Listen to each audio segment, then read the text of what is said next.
Hello guys, welcome to our channel. ఈరోజు మా ఇంట్లో స్పెషల్గా పప్పు చేస్తున్నాము. సో పప్పు ఎలా చేసుకోవాలో చూడండి. అందులో కావాల్సిన ఇంగ్రీడియంట్స్ చూపిస్తాను. ఫస్ట్ ఒక సర్వలో నూనె వేసుకొని పక్కన పెట్టుకున్నా. అలానే కొంచెం కరివేపాకు, తెల్లవాయలు, ఎర్రగడ్డలు అండ్ తరువాత గింజలు.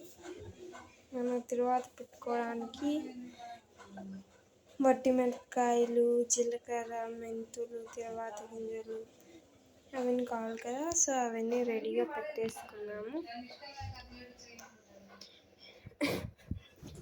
మనం ఇప్పుడు అంతలోపలే మనం ఇక్కడ దీంట్లో కందిబ్యాళ్ళు, టమోటాలు, పచ్చిమిరపకాయలు ఇలా బాగా మగ్గుతూ ఉండాలి. వీటిని బాగా ఇలా మగ్గించుకున్నాం మనం. సో ఇందులోకి వేడి వేడి అన్నం కూడా ఉంది. ఇది ఫస్ట్ మనకు బాగా మగ్గాలి.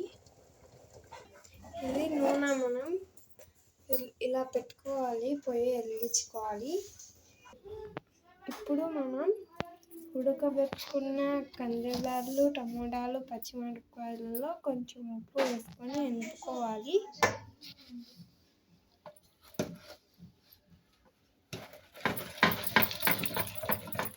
నీట్గా మనం మెత్తగా ఎనుపుకోవాలి.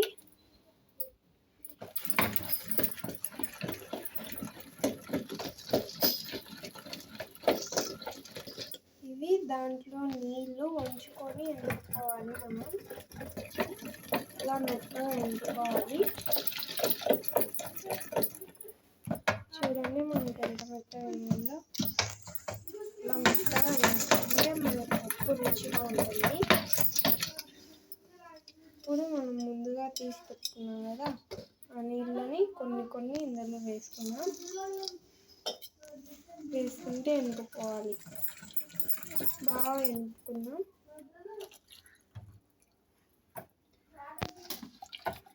ఇలా మెత్తగా ఎనిపేసుకొని బాగా నీట్గా రుబ్బుకోవాలి.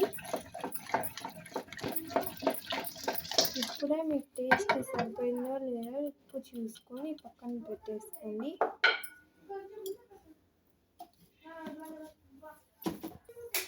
ఇప్పుడు మనం ముందు నూనె వేసి పెట్టుకున్నాం కదా, ఆ నూనెలో తరువాత గింజలు అవన్నీ వేసేసుకున్నాం.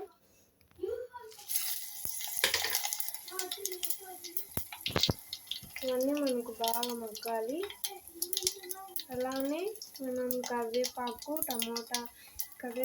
ఎర్రగడ్డ, తెల్లవాయలు వీటిని కూడా వేసేసుకున్నాం. ఇలా మనకి బాగా కావాలి. కొంచెం కలర్ రావాలంటే మరీ నల్లగా అవుతుంది. కొంచెం కలర్ వస్తే బాగుంటుంది. ఎర్రగడ్డలు కొన్ని వేసుకొని మళ్ళీ తీయ ఉంటుంది. మనకి ఇది నీట్గా కావాలి. చూడండి, ఇవి బాగా అయిన తర్వాత మనం ఇందాక చేసుకున్న కందిబ్యాళ్ళు, పచ్చిమిరపకాయలు, టమాటాలు వేసుకున్నాం కదా, ఆ మిశ్రమాన్ని ఇందులో వేసేసుకోవాలి. మనం ఫస్ట్ ఇవి బాగా ఉడకాలి.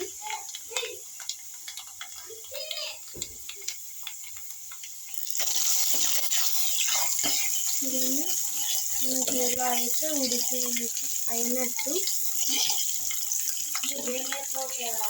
ఇప్పుడు మనం ఆ మిశ్రమాన్ని ఇందులోకి వేసేస్తున్నాం. చూడండి,